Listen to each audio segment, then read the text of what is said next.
The NHS still does have a blame culture. I don't think much has changed. Bullying is all about power.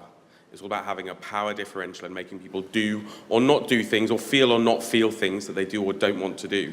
And I would say that my current workplace is the NHS. As a trainee, I move from hospital to hospital, and culture is everywhere. And currently in the NHS, we do have a blame culture. We're not just, we hold people to account for nothing. Instead, we like to finger point. In the NHS at the moment, we have a Datix system, and it's not used like a carrot and a stick, it's just a stick and then an orange painted stick as well. There is notice boards up saying, do this or you will be Datixed.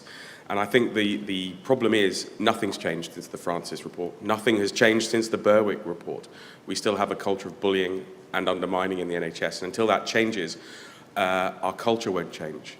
The biggest issue, of course, being if we're in a political climate, as we are here, that there are some leaders at the very top of our government who are bullies and use their power to impose their views and beliefs on others.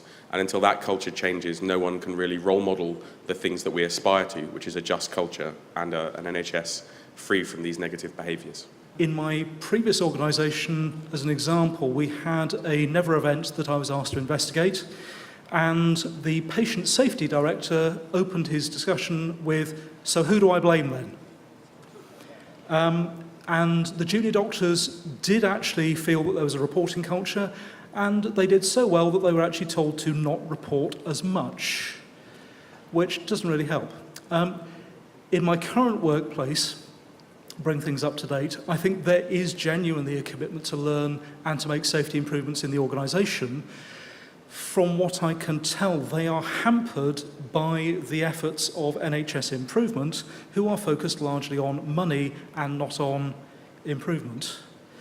In terms of what we can do about this, I'm very much a fan of not you're to blame, not no blame, but system to blame. That is to say, how is it that we have put this good person in a situation where it is possible for them to do the wrong thing?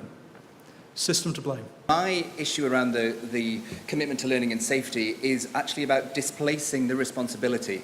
A number of trusts in the North West have now decided that anyone under the age of 6 months coming through an A&E department must be seen by an A&E consultant or a paediatric registrar before they can go home.